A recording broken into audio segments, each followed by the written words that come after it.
You have a type. You know you have a type. And your type has broken your heart at least twice. And here's what nobody tells you. You didn't choose that type despite your instincts. You choose it because of them. And today we find out why.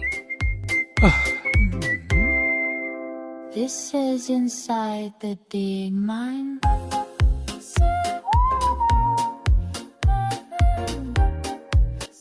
Welcome! I am Dr. Axel Schumacher, biologist and dating researcher, and I have spent 40 years studying human behavior, attraction, and why even the smartest people keep choosing the wrong people. I take the science seriously most of the time. With me is Aria, my AI co-host, and she keeps me honest. Someone has to. He has a PhD and a very complicated dating history. Look, there's a canyon in Arizona that took 6 million years to carve. And most people stand at the rim and think about time, how ancient it is, how patient. What they rarely consider is that the river didn't know what it was doing.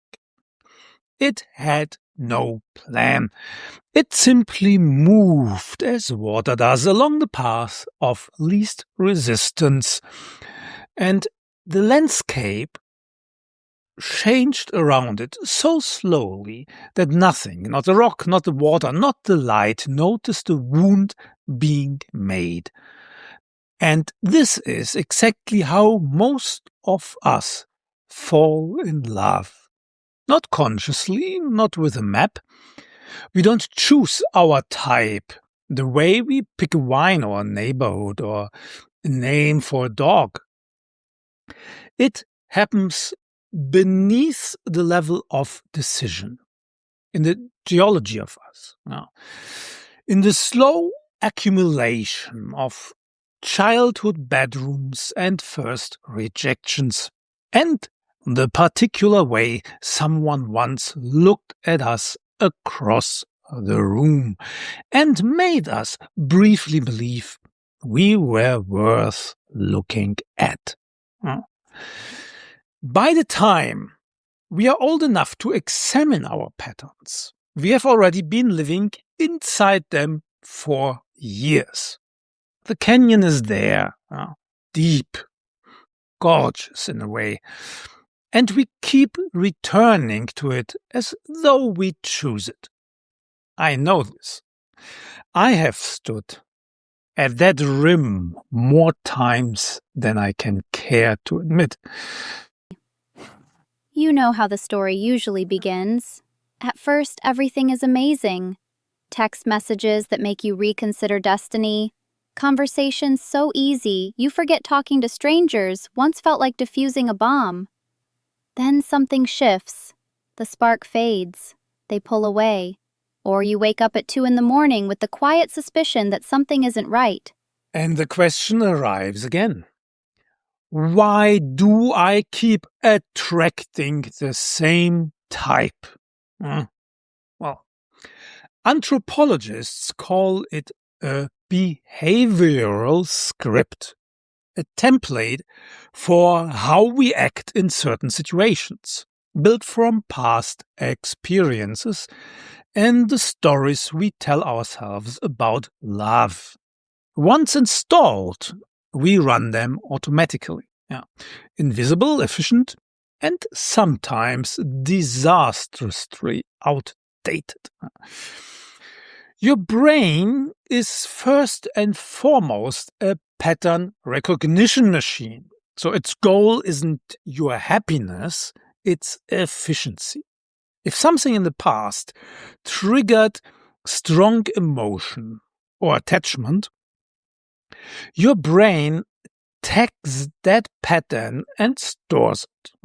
And later, when someone shows up who resembles it even a little bit, the system lights up Not because they're right for you, because they're familiar.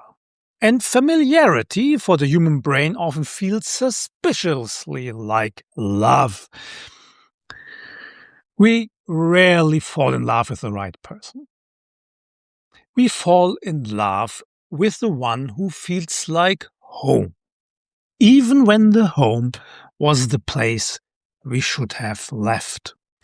And before you can figure out why you keep picking wrong, you must get specific about what wrong actually means. So, most people know the classic types. So, the narcissist, the abuser, the hot and cold person who keeps your nervous system vibrating like a bad wire. But sometimes the bad boy turns out to be, well, bad. Which surprises nobody except the person actually dating him. But there's another category. Quieter, no slam doors, just a slow, polite suffocation. And that is the mismatch. Nobody's evil. On paper, it looks fine.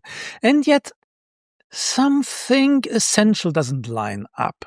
Two genuinely good people slowly realizing they're speaking different dialects of love. Here's the genuinely uncomfortable part. You can be completely self-aware and still repeat the whole pattern. You journal about it, meditate on it, explain it with remarkable clarity, and still, when that familiar spark shows up, you will call it destiny instead of déjà vu. So, the three types of wrong, who are they?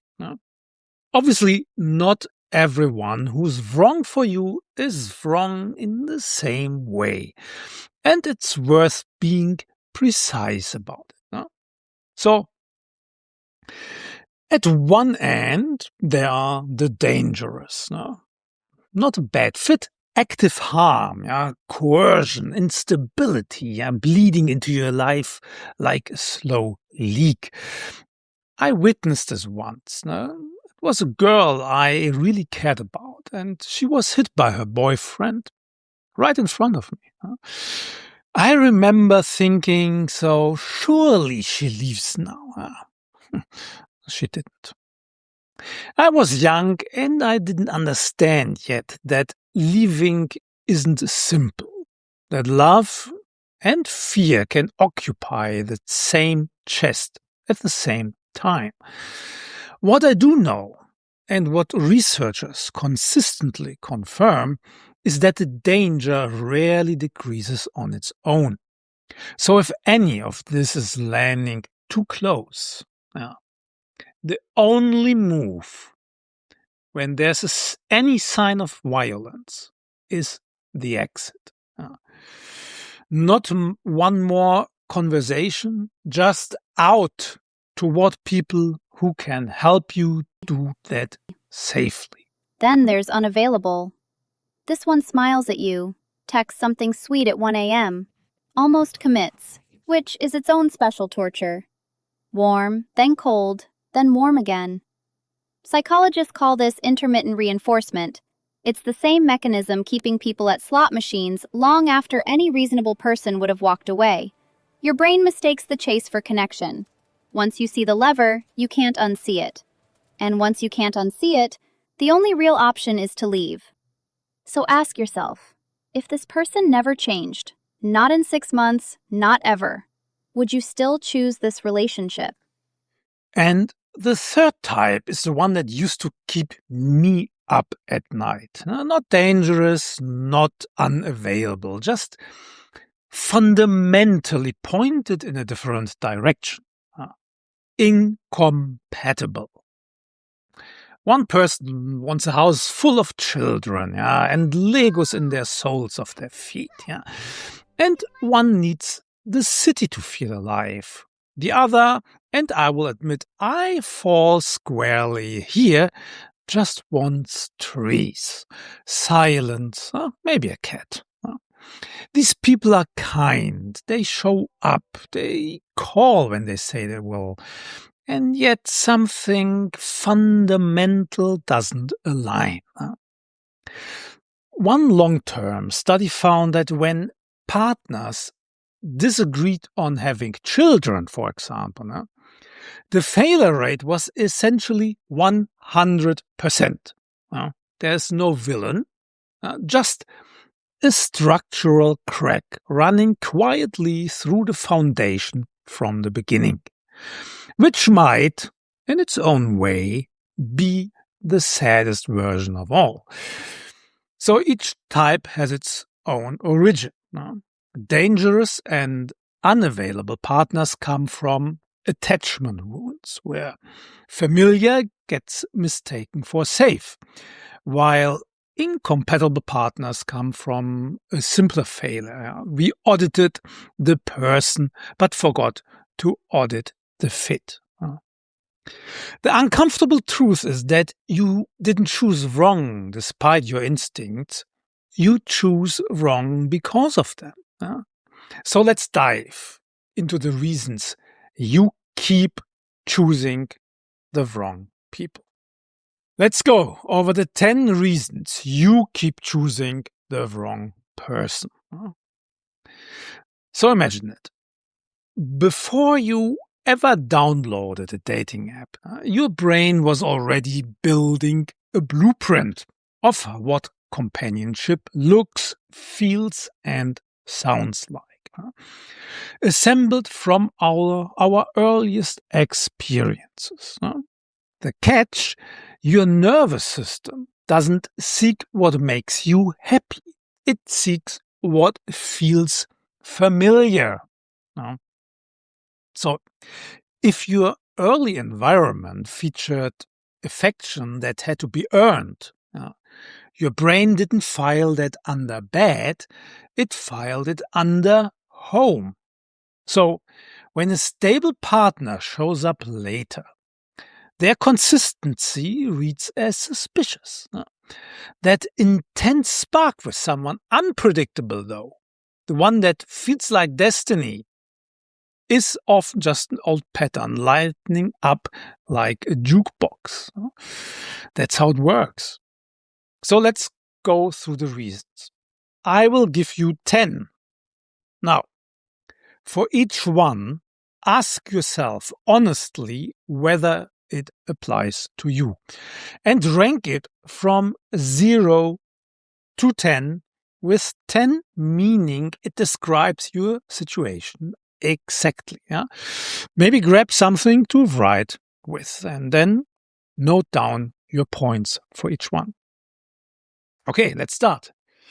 Number 1, self-esteem and the ceiling we quietly accept. And this one, it's uncomfortable to sit with. Many of us pick the wrong person not because we misread who they are, but because some part of us doesn't believe we deserve better. When you have been treated a certain way for long enough, you don't just expect it, you seek it out. It confirms what you already suspect about yourself. Sometimes we stay because, better than nothing feels like a realistic ceiling. We don't state our needs. We quietly accept what we would never tolerate for a friend. We become generous with our own suffering. It feels mature, yes, but it isn't. Here's a simple check. If your best friend or your daughter were being treated exactly the way you are being treated, would you admire their maturity for staying? Or would you be heartbroken that they think so little of themselves? That gap between what you'd accept for yourself and what you'd accept for someone you love, that's the ceiling. And it's worth knowing exactly how low you've let it sit. Number 2, the fear of real commitment. So it's worth asking a question most people quietly avoid. Is it possible that you are afraid of commitment to? Think about it. We often choose emotionally unavailable partners because their distance serves a secret purpose. It protects us from actual vulnerability. So if a relationship never fully lands, it can never fully hurt, right? If they're always the problem, you never have to the risk of truly being seen. And there's a related strategy that often looks romantic on the surface. Some people keep intimacy at a safe distance by comparing real partners to a phantom. The legendary ex who was perfect except for the timing. Or the idealized future partner who will one day meet every standard. Yeah, sure. Psychologists call this a deactivating strategy. If someone better always exists in your imagination, the person in front of you will always feel slightly inadequate. And sometimes when people say they're waiting for the right person, what they're actually doing is protecting themselves from the risk of choosing a real one. So here's the question. If the person in front of you became fully available tomorrow, consistent, present, ready to build something real, would your primary feeling would be relief or a sudden urge to find any reason why they still aren't quite right? Think about it. Number 3, the fantasy that you can change them. And this applies mostly to women, but not only. So it's a kind of a renovation fantasy. It sounds noble, yes. So they have flaws, but once they feel the full force of your love and patience, they will become the partner, and you know they could be. It's a beautiful story, no question about it. It's also usually fiction.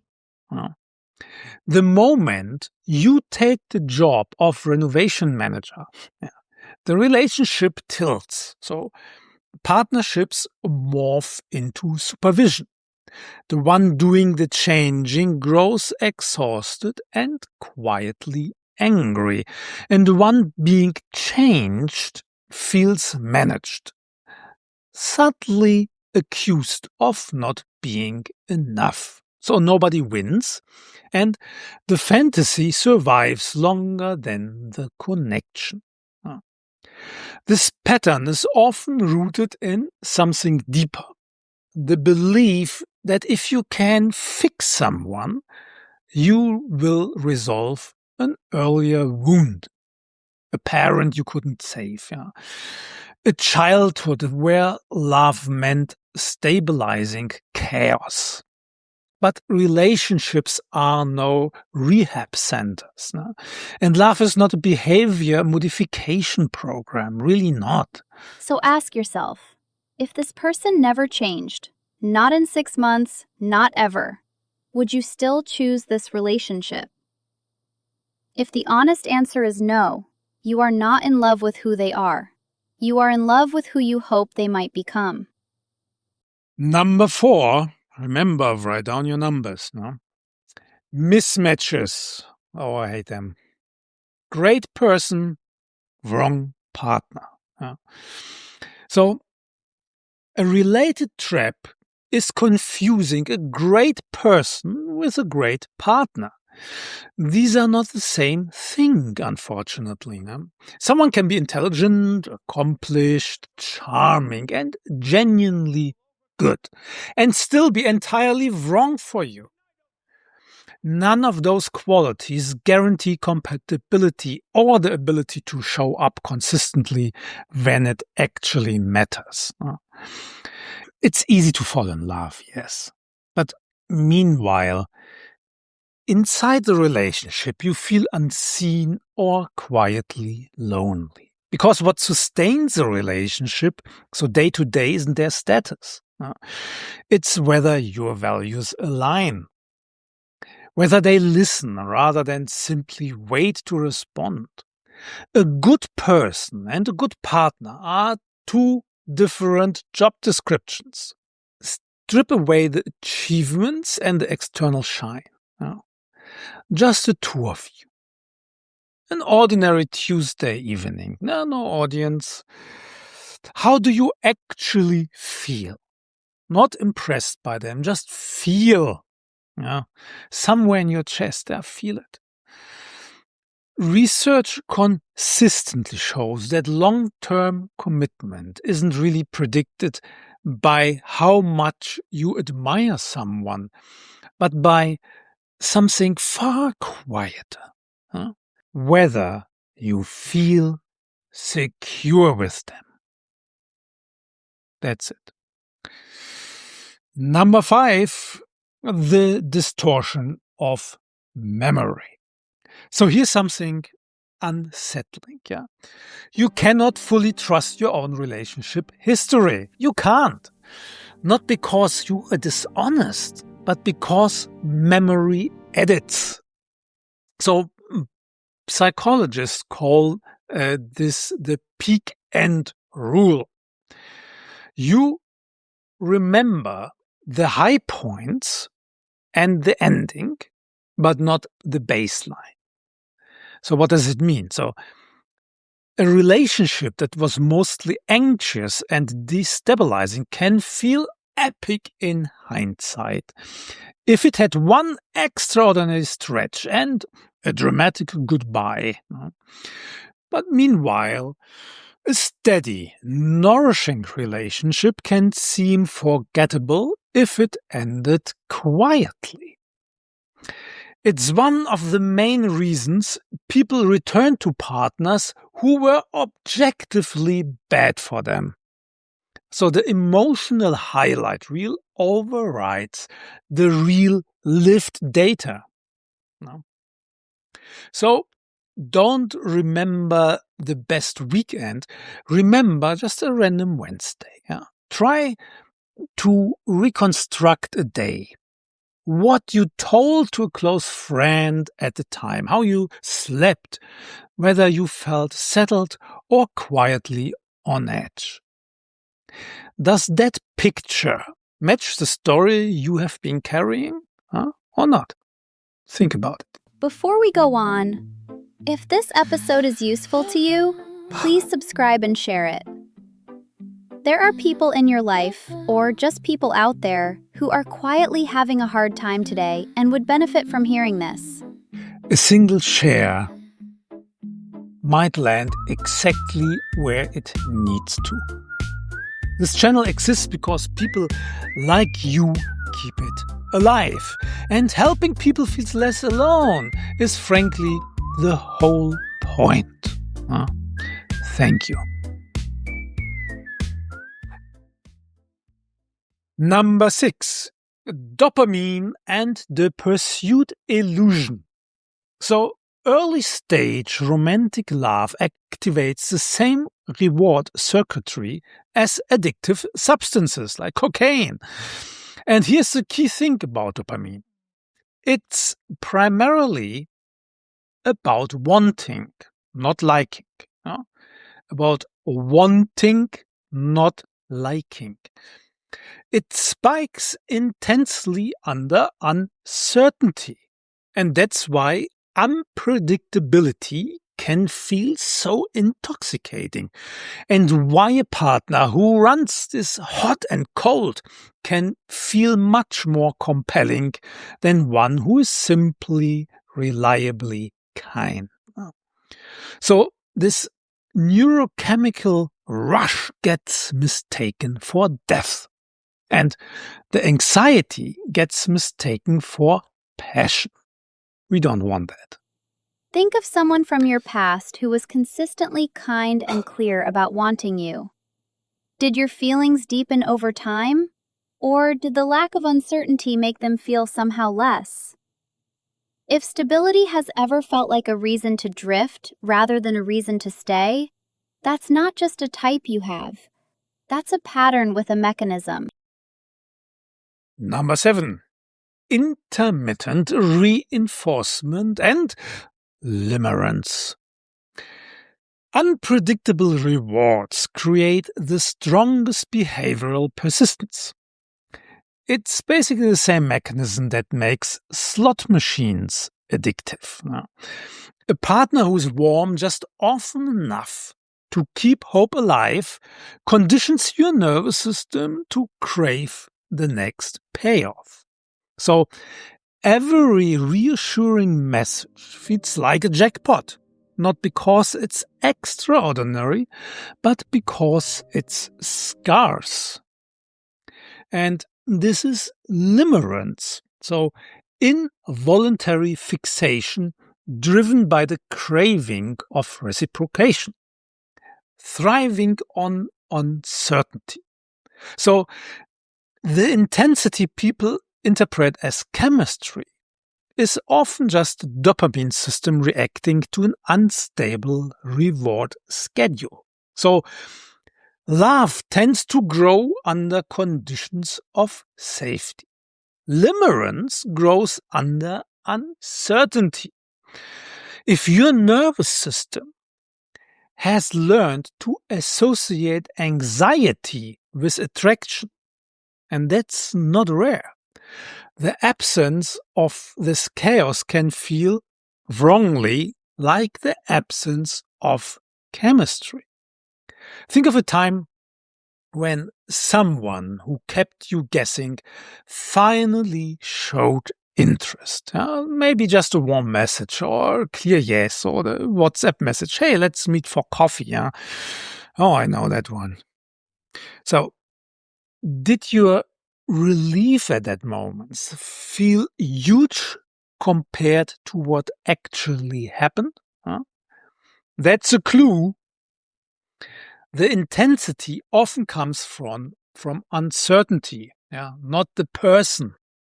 So ask yourself, if they had been clear and consistent from the start, would these feelings be this strong? Number 8, the Anxious-Avoidant Loop. Picture an anxious data and an avoided one, okay? The anxious person wants closeness and reassurance. The avoidant person reacts to intimacy the way some cats react to vacuum cleaners. The closer things get, the faster they back away. So the anxious partner leans in and the avoidant leans out. And the leaning out makes the leaning in more intense, which makes the leaning out more dramatic, until both people are performing emotional yoga poses no spine was designed to hold.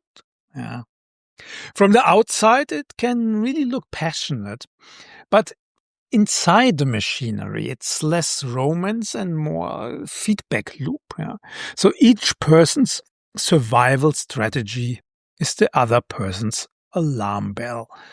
Ask yourself, do your relationships frequently involve feeling chronically not quite secure, while believing that if you just try harder or communicate better, things will finally stabilize? If yes, you may not be falling for people. You may be falling for the loop. Number 9. Emophilia. Falling too fast. Emophilia is the tendency to fall in love quickly and intensely before you have gathered enough information about who the person actually is. A promising first date becomes the opening chapter of a story that already feels emotionally real 5 days in. The hidden cost? Rapid emotional investment bypasses the slow observational process that reveals character. So people high in hemophilia are statistically more likely to end up with partners who have manipulative or narcissistic traits. Not because they seek harm, but because they stopped looking before the full picture emerged. So, hope fills in the missing data. The warmth you feel early isn't false. It's a bit like reading the opening chapter of a book and feeling certain you know the ending, yeah? And you might be right. You might also be horribly wrong. And at what point in the connection do you feel certain about someone? Before or after you've seen how they handle being wrong? Think about it. Before or after something went sideways and you watched how they managed it? Again, think about it. Note down your points. The last one, number 10. Situationships and the power of what if. So some attachments linger not because the relationship was wonderful, but because it never quite became anything at all. And I know this so well. The almost relationship is warm enough to generate hope, but vague enough to avoid commitment. Like a sushi restaurant that never opens but keeps the lights on. So every time you walk past, you think, maybe tonight, maybe tonight. I know this species well. I remember there was this woman I really liked.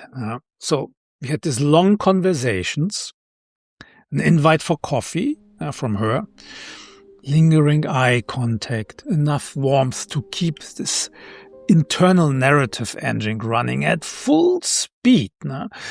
But what followed was less a relationship and more, you guessed it, probably it was a friend zone. That was all there was. And a whole year passed this way. Situationships time works differently from normal time. It stretches.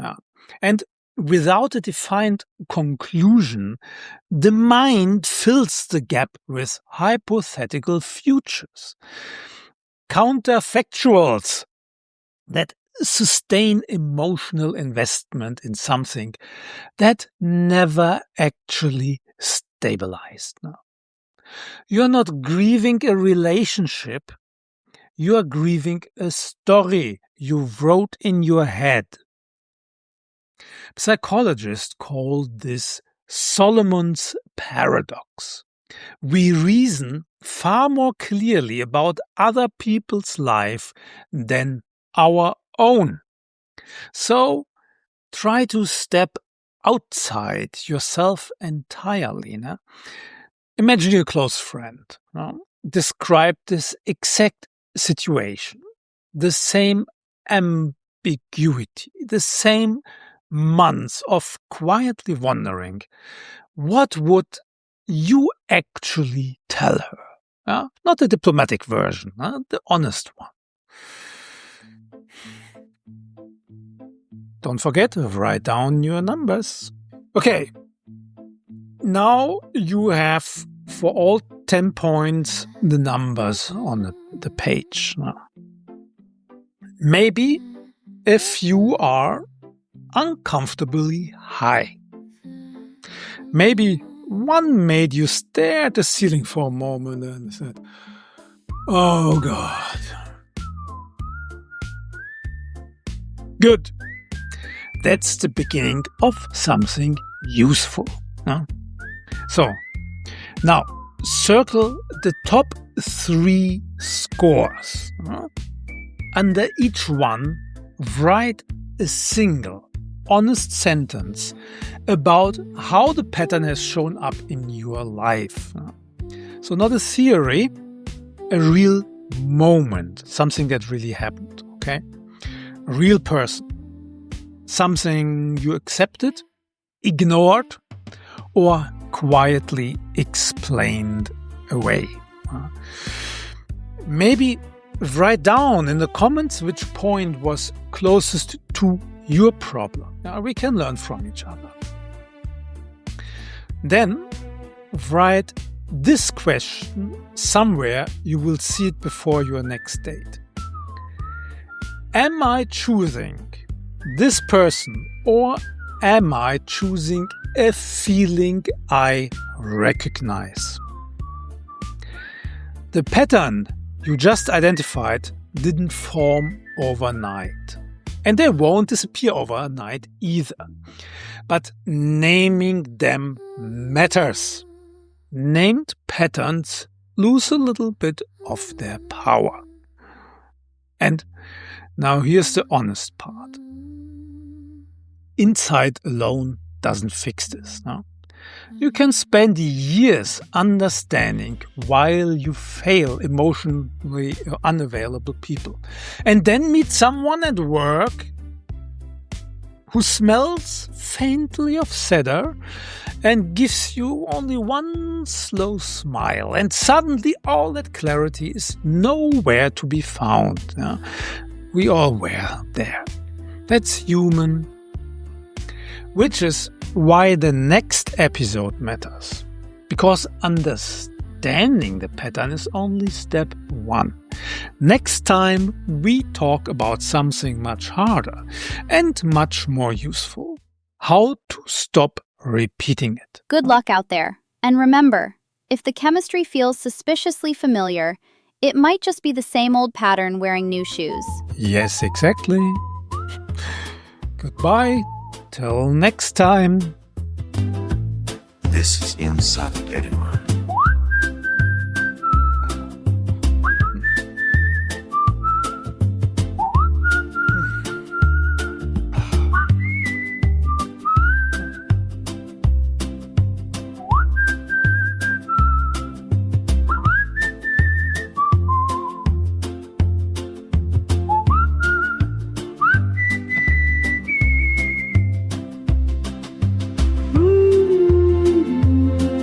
Hey, that's the episode. Now you can close the podcast. It's over.